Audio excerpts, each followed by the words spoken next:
இனிமே இந்த அம்பால நான் அடுத்த வருஷம் தான் வீட்டுக்கு அழைக்க முடியும். ரொம்ப சந்தோஷமா இருந்தாங்க. ஆனா வந்து 3ஆம் நாள் வந்து பாத்தீங்கன்னா கலசத்தை பிரிக்க மனசே வராது. இந்த மாதிரி எத்தனை பேர் வந்து ஃபீல் பண்ணிருக்கீங்க அப்படின்னு சொல்லுங்க. இப்படியே இருந்துட்டா நல்லா இருக்குமே, டெய்லியும் வந்து தீபாராதனை கொடுத்துட்டு நிவேதனம் பண்ணிட்டு யாருக்காவது தாம்பூலம் கொடுத்துட்டு இருந்தா நல்லா இருக்குமே அப்படின்னு வந்து தோணும். ஆனா என்ன பண்றது, நம்மளால வந்து அதெல்லாம் வந்து ரெகுலரா வந்து செய்ய முடியாது. அது மட்டும் இல்லாம நமக்கு முன்னோர்கள் சொன்னது 3 நாள் வச்சு வழிபாடு செஞ்சிடலாம். அதுக்கப்புறம் நம்ம வார வாரம் வெள்ளிக்கிழமை இல்ல வியாழக்கிழமை வந்து லக்ஷ்மி குபேர பூஜை மூலமா அந்த மகாலட்சுமியோட அனுகிரகத்தை வந்து நம்ம பெறலாம். ஸோ இந்த மாதிரி கலசம் வைக்கிறது இதெல்லாமே வந்து பார்த்தீங்கன்னா வீட்டுக்கு ரொம்ப ரொம்ப நல்லது. நம்ம வந்து வழிபாடு செய்யறதுக்கு ஒரு பூஜையுமே வந்து பார்த்தீங்கன்னா என்னைக்குமே வீணாகாது. நம்ம ஏத்துற ஒவ்வொரு விளக்குக்குமே அதற்கான பலன் வந்து நமக்கு நிச்சயமா கிடைக்கும். மனசார உண்மையா வந்து நம்ம என்ன வேண்டணுமோ அது வந்து கண்டிப்பா நடக்கும். ஸோ கலசத்தை வந்து நம்ம எடுக்க வேண்டிய நேரம் வந்துருச்சு. ஆனாலும் அதுக்கு முன்னாடி சில விஷயங்கள் எல்லாம் பண்ணணும் இல்லையா? அவங்களுக்கு எப்படி நம்ம அழைக்கும் போது மரியாதையா நம்ம அழைச்சோமோ அதே மாதிரி அவங்கள எடுத்து வைக்கும் போதும் அதே மரியாதையோட நம்ம வந்து அவங்கள வந்து எடுத்து வைக்க போறோம். இந்த அனுகிரகம் ஃபுல்லாவே இந்த ஒரு வருஷத்துக்கு நமக்கு கண்டிப்பா இருக்கணும்னு சொல்லி வேண்டிக்கிட்டு அடுத்த வருஷமும் நீங்க இதை விட சிறப்பா வந்து மனையில வந்து அமரணும். எங்க வீட்டுல இருக்கிற அந்த சந்தோஷம், நிம்மதி, அந்த நேர்மறையான ஆற்றல் எல்லாமே அப்படியே இருக்கணும் அப்படின்னு சொல்லி நல்லபடியா வந்து வேண்டிக்கணும். எனக்கு வந்து சந்திராஷ்டமம் வரலட்சுமி நோன்பு ஸ்டார்ட் பண்ண வியாழக்கிழமையில இருந்து எனக்கு சந்திராஷ்டமம் நடந்துட்டு இருக்கு. இந்த முறை வந்து எனக்கு வந்து எந்த ஒரு சோர்வோ இல்லை வந்து பாத்தீங்கன்னா ஏதாவது ஒரு எரிச்சலான ஒரு எண்ணங்களோ அந்த மாதிரிலாம் எதுவுமே இல்லை. ஒரு சண்டை சச்சரவு இல்லாம, ஒரு ஆர்குமெண்ட் இல்லாம, ஒரு கோபம் இல்லாம ஒரு அமைதியான முறையில வந்து எனக்கு போச்சு. எனக்கு அப்பதான் தெரிஞ்சுது நாள் என்ன செய்யும் கோள் என்ன செய்யும் அப்படிங்கிற மாதிரி நம்ம கடவுளோட அனுகிரகம் இருந்தா இது எல்லாம் தாண்டி நம்மளால வர முடியும். அதுக்காக தான் நம்ம இவ்வளவு பூஜை பண்றோம். ஸோ ரொம்ப சந்தோஷமா இருந்தது. சந்திராஷ்டமனாலே நான் கொஞ்சம் பயந்துகிட்டே இருப்பேன், ஏதாவது பிரச்சனை வருமோ அப்படின்னு. அதுவும் வரலட்சுமி பூஜை அன்னைக்கு வருதே, எதுவும் மனசு சங்கடப்படுற மாதிரி யாரும் நம்ம பேசிடக்கூடாது, நம்மளை யாரும் பேசிடக்கூடாதுங்கிற மாதிரி இருந்துச்சு. ஆனா அந்த சந்திராஷ்டமே மறந்து போச்சு இந்த அம்பாலோட முகத்தை பார்க்கும்போது. ஸோ அவங்களுக்கு வந்து நிவேதனமா என் ஃப்ரெண்டு ரேவதி அவங்க வந்து பாதுஷாலாம் வாங்கிட்டு வந்திருந்தாங்க. ஸோ அதை தான் வந்து பார்த்தீங்கன்னா அன்னைக்கு வந்து சனிக்கிழமை கலசம் பிரிக்கிற அன்னைக்கு நேற்று வந்து நான் வந்து வச்சு வழிபாடு செஞ்சேன். அதே மாதிரி அவங்கள விநாயகருக்கும் குலதெய்வத்துக்கும் நன்றி சொல்ற விதமா பூக்கள்லாம் போட்டு நல்லபடியா வந்து வரவேற்கும் போது நான் எப்படி வந்து பூக்களால வந்து அர்ச்சனை பண்ணணும், அதே மாதிரி கலசத்தை வந்து எடுத்து வைக்கும் போதும் அதே மாதிரி அர்ச்சனை பண்ணி மகாலட்சுமி போற்றி சொல்லி நல்லபடியா வந்து பூஜை பண்ணினேன். ஸோ கலசம் பிரிக்கும் போது அந்த தேங்காய் இது எல்லாமே வந்து நான் என்ன பண்ணுவேன் அப்படிங்கிறத சொல்லிடுறேன். அதே மாதிரி அம்பாலை வந்து நம்ம எடுத்து வைக்கும் போது முக்கியமான ஒரு விஷயத்த நம்ம செய்யணும். அது என்னங்கிறதையும் நான் சொல்றேன். அப்புறம் ஒரு சகோதரி வந்து கேட்டிருந்தாங்க, நான் வந்து போட்டோ வச்சு வழிபாடு செய்யறேன், அதுக்கு வந்து இந்த நிவர்த்தி பூஜை வந்து பண்ணணுமா அப்படின்னு கேட்டுறாங்க. கலசம் வச்சா மட்டும்தான் நம்ம அதை எடுக்கிறதுக்காக அதெல்லாம் வந்து நம்ம பண்ணுவோம். போட்டோ வைக்கும் போது அது தேவை கிடையாது. ஒரு நாள் பூஜை பண்ணாலும் அதெல்லாம் தேவை கிடையாது. நம்ம வந்து வியாழக்கிழமை வந்து சாயங்காலம் அழைச்சோம், வெள்ளிக்கிழமை காலையில வந்து பூஜை பண்ணோம், தாம்பூலம் கொடுத்தோம். அதே மாதிரி வெள்ளிக்கிழமை சாயங்காலமும் விளக்கேற்றி ஆராதனை காமிச்சிருப்போம். அடுத்து சனிக்கிழமை காலையில நான் வந்து எந்திரிச்ச உடனே நல்லபடியா சுத்தம் பண்ணிட்டு அதுக்கப்புறம் வந்து வேற பூவை வந்து மாத்திட்டேன். அந்த மாலையெல்லாம் வந்து பாத்தீங்கன்னா காஞ்சி போச்சு இல்லையா, அதெல்லாம் வந்து எடுத்துட்டு பூக்குடியில சேர்த்துட்டு கதம்பம்லாம் இருந்தது அதெல்லாம் எடுத்து போட்டுட்டு அப்புறம் அவங்களுக்கும் வந்து நிவேதனம் அன்னைக்கும் நம்ம வந்து வைக்கணும். அதுக்கு முக்கியமா வந்து பாத்தீங்கன்னா ஆழம் வந்து கரைக்கணும். அது வந்து ரொம்ப ரொம்ப முக்கியம். ஏன்னா வந்து அம்பாள் வந்து இத்தனை நாள் இருந்திருக்காங்க, நிறைய பேர் நம்ம வீட்டுக்கு வந்திருப்பாங்க, அம்பாளை வந்து ரசிச்சிருப்பாங்க, அம்பாளோட அழகுல வந்து மெய் மறந்துருப்பாங்க. ஸோ எப்படி இருந்தாலும் கடவுளுக்குமே வந்து பாத்தீங்கன்னா திருஷ்டிகள்லாம் வந்து இருக்கும். ஸோ அதனால வந்து பாத்தீங்கன்னா அம்பாளுக்கு வந்து ஆழம் கரைச்சி நம்ம வந்து திருஷ்டி வந்து கழிக்கணும். அதுக்காக தான் வந்து இந்த ஏற்பாடெல்லாம். நம்ம வீட்டு அம்பாள் வந்து ரொம்ப பேருக்கு பிடிச்சிருந்துச்சு, எல்லாரும் நல்லா இருக்காங்கன்னு சொன்னீங்க. ரொம்ப ரொம்ப சந்தோஷமா இருந்தது, அம்சமா வந்து இருந்தது. எனக்கு நிறைய வந்து பாத்தீங்கன்னா இந்த தடவை பாசிட்டிவிட்டியா இருந்தது. அது என்ன அப்படிங்கிறத நான் ஏற்கனவே நேற்றே லாங்குவேஜ்ல சொல்லியிருந்தேன். ஸோ ஒரு அண்ணி வந்து எங்கள் அண்ணி வந்து ஃபோன் பண்ணி சொல்லியிருந்தாங்க, இந்த மாதிரி வந்து அம்மா வந்து இறந்ததுக்கப்புறம் அப்பா வந்து ரொம்ப அப்செட்டாக இருந்தாங்க, நீ எங்கேயுமே போகல, நீங்கள் கூப்பிட்டதுக்கப்புறம் உங்கள் வீட்டுக்கு தான் முத வந்தாங்க, வரமாட்டாங்கன்னு நினச்சேன், ஆனால் வந்துட்டாரு, ரொம்ப சந்தோஷப்பட்டாரு அப்படின்னு சொல்லி சொன்னாங்க. ஒருத்தவங்க வந்து கஷ்டத்தில் இருக்கும்போது அவங்களோட சுச்சுவேஷனையும் அந்த மைண்டையும் வந்து மைண்ட் செட்டையும் வந்து நீங்கள் மாத்துறீங்க, நீயும் வீட்டுக்காரும், அது வந்து ரொம்ப வந்து ஒரு பெரிய விஷயம். அவங்கள அந்த இடத்துல இருந்து வெளியே வரணும்னு நினைக்கிறீங்க அப்படின்னு சொல்லி சொல்லும்போது எங்க வீட்டுக்காருக்கும் கண்ணு கலங்கிருச்சு, எனக்குமே ஒரு மாதிரி தான் ஆயிடுச்சு. அதை சொல்றதுக்கு ஒரு மனசு வேணும். நம்ம செய்யறோம் அது வேற விஷயம், நம்ம அவங்க சொல்றாங்க இல்லையா ஓப்பனா, இந்த மாதிரி வந்து உங்களாலதான் நான் சந்தோஷமா இருந்தேன் அப்படின்னு, அதுக்கே வந்து ரொம்ப பெரிய மனசு வேணும். அந்த சந்தோஷத்தை எனக்கு வந்து வரலட்சுமி தாயார் கொடுத்தாங்க. நீ பண்றது சரிதான், நீ நல்லதுதான் நினைக்கிற, உனக்கு நல்லதுதான் நடக்கும், நீ யாருக்கும் எந்த துரோகமும் பண்ணல, நீ நல்லா இருப்ப அப்படின்னு சொல்ற மாதிரியே இருந்தது. ஸோ அது எல்லாமே எனக்கு ரொம்ப பிடிச்சிருந்துச்சு. அந்த ஒரு பாசிட்டிவான விஷயம் இந்த வரலட்சுமி பூஜையில ஒவ்வொரு வருஷமும் ஏதாவது ஒரு விஷயம் எனக்கு நடக்கும் பாசிட்டிவா. அந்த மாதிரி வந்து எனக்கு நடந்தது இந்த விஷயம். அதே மாதிரி போன தடவை வரலட்சுமி வந்து பூஜைக்கு வந்த 3 பேரு கன்னி பெண்களுக்கு வந்து கல்யாணம் வந்து ஆச்சு. இந்த தடவை வந்து பாத்தீங்கன்னா கல்யாண நாளா இருக்கிறவங்களா பார்த்து நம்ம வரலட்சுமி பூஜைக்கு வந்தாங்க, தாம்பூலம் வந்து வாங்கிட்டு போனாங்க. ரொம்பவே சந்தோஷமா இருந்தது. அதே மாதிரி என் ஃப்ரெண்டு மெர்சி வந்து பாத்தீங்கன்னா ஜாபுக்காக ட்ரை பண்ணிட்டு இருக்காங்க, நீங்க வேண்டிக்கோ அப்படின்னாங்க. அப்புறம் இன்னொருத்தங்க வந்து பாத்தீங்கன்னா என் பொண்ணுக்கு வந்து மாப்பிள்ளை வந்து வரப்போகுது, அலையன்ஸ் பார்த்துட்டு இருக்கோம், அவங்க வந்து பொண்ணு பார்க்க வராங்க, இது நல்லபடியா முடியணும்னு வேண்டிக்கோங்க அப்படின்னாங்க. அவங்களாம் என்னோட பெரியவங்க, இருந்தாலும் வந்து என்கிட்ட சொல்றாங்க அப்படின்னா என்னுடைய பூஜை வந்து அவங்களுக்கு பிடிச்சிருக்கு அப்படின்னு தான் நான் நம்புறேன். இது எல்லாமே அம்பாலோட ஆசீர்வாதம் மட்டும்தான்.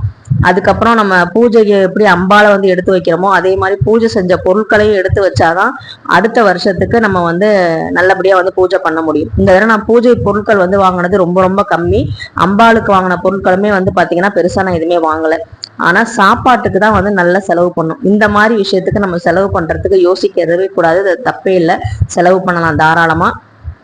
அது எதுக்காக சொல்றேன் அப்படின்னா நம்ம வந்து ஒரு ரிட்டர்ன் கிஃப்ட் வந்து ஒரு 7 பேர் கூப்பிடுறோம், அவங்களுக்கு வந்து ஒரு காஸ்ட்லியான கிஃப்ட் வாங்கி தர்றதை விட ஒரு 15 பேர் ஒரு 20 பேரை கூப்பிட்டு கூட நம்ம எளிமையான சாப்பாடு போட்டா கூட அவங்க வந்து கண்டிப்பா வந்து நினைச்சு பார்ப்பாங்க. அவங்களையும் நம்ம வந்து வரலட்சுமி பூஜைக்கு வர சொல்லி நம்ம மகாலட்சுமியோட அருள் வந்து பெறணும் அப்படின்னு நினைக்கிறதே ரொம்ப பெரிய விஷயம் தான். எங்க மேடம் வந்து பாத்தீங்கன்னா அவ்வளோ பெரிய ஆளு, கிரீனிங்ல சைன் பண்றவங்க தான், ஒரு பிளாக்குக்கே வந்து ஒரு டெவலப்மெண்ட் ஆஃபீஸரா இருக்காங்க. அவங்க வந்து பாத்தீங்கன்னா கூப்பிட்ட உடனே வந்துட்டு நன்றி வேற சொல்றாங்க, என்னை கூப்பிட்டதுக்கு ரொம்ப நன்றி அகிலா அப்படிங்கிறாங்க. இத்தனைக்கு நான் வேலையில கூட இல்லை.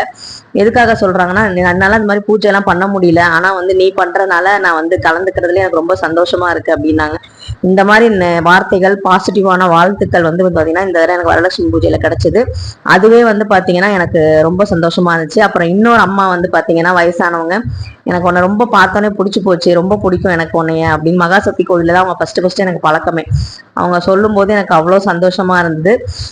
எல்லாமே வந்து அவங்களோட அனுகிரகம் தான். அப்புறம் வந்து அம்பாலை வந்து நம்ம எல்லாம் பூவெல்லாம் எடுத்துட்டு அவங்கள வந்து அப்படியே அந்த கலசத்தோட வந்து அரிசி பானைக்குள்ள வந்து வைக்கணும். இதான் சொன்ன முக்கியமான விஷயம்.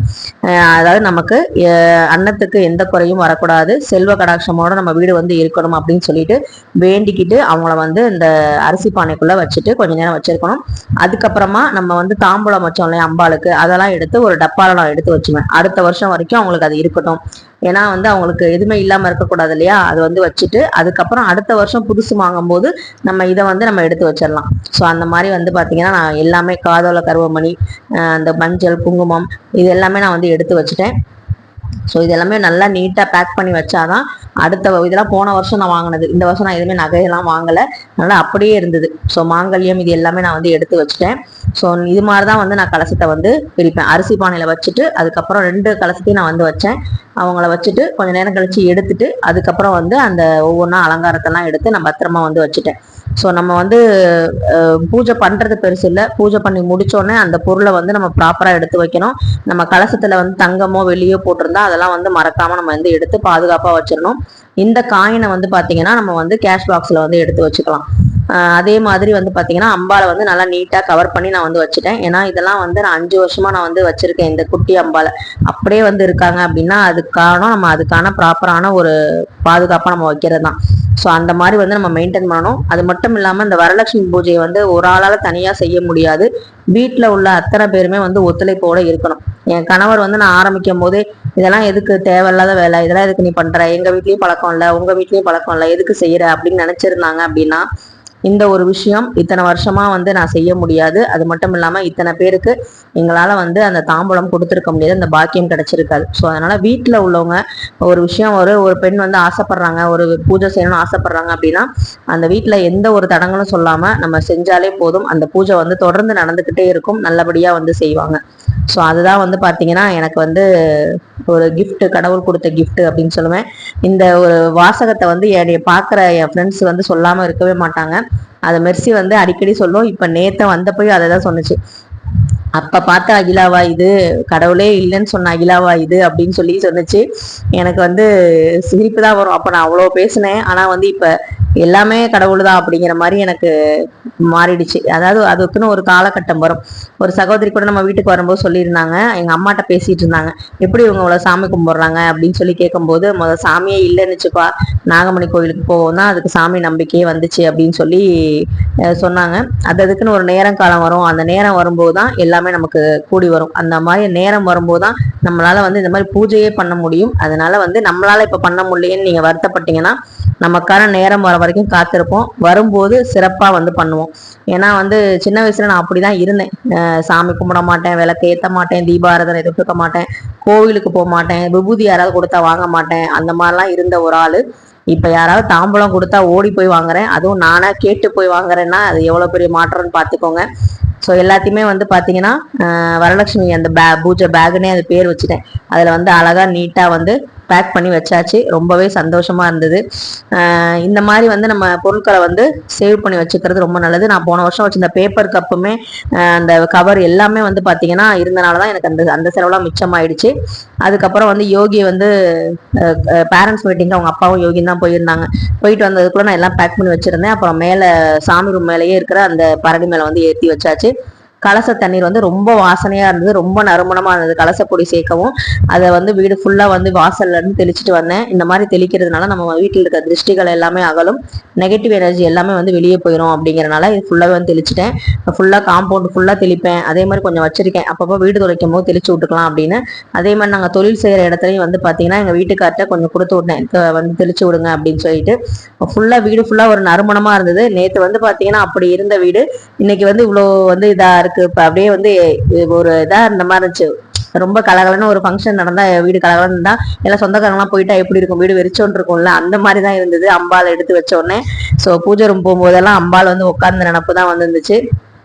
நல்லபடியா வந்து எல்லாத்துக்கும் தெளிச்சு விட்டுட்டு அந்த பஞ்சு மாலையை வந்து அம்பாளுக்கு போட்டிருந்ததை நான் அப்படியே ஆண்டாள் தாயாருக்கும் பெருமாளுக்கும் லக்ஷ்மிக்கும் சேர்த்து அங்க வந்து போட்டோல வந்து மாட்டி விட்டுட்டேன். அதே மாதிரி கீழே வந்து மகாலட்சுமி குபேரலட்சுமி போட்டோவுக்கும் வந்து பஞ்சு மாலையை வந்து சாத்திட்டு நல்லபடியா வந்து விளக்கேற்றிட்டேன். அந்த கலசத்துல இருந்த எலுமிச்சம்பழம் இதெல்லாம் வந்து பாத்தீங்கன்னா கேஷ் பாக்ஸ்ல வந்து எடுத்து வைக்கணும். குலதெய்வத்துக்கும் என்னுடைய விநாயக பெருமானுக்கும் என்னுடைய இஷ்ட தெய்வமான நாகமணி தேவி அம்மனுக்கும் நான் பண்ற வாரம் பண்ற லக்ஷ்மி குபேர பூஜையில அந்த லக்ஷ்மியோட அருள் இருக்கிறனாலதான் இவ்வளவு தூரம் பண்ண முடிஞ்சது. எல்லாத்துக்கும் நன்றி, பிரபஞ்சத்திற்கும் நன்றி, என் குடும்பத்தினருக்கும் நன்றி, இறைவனுக்கும் நன்றி, உங்களுக்கும் நன்றி. இந்த வீடியோ பிடிச்சிருந்தா லைக் பண்ணுங்க, கமெண்ட் பண்ணுங்க, கூடவே சப்ஸ்கிரைப் பட்டனையும் கிளிக் பண்ணிக்கோங்க. அதே மாதிரி ஹைப் பட்டனையும் கிளிக் பண்ணுங்க. நன்றி.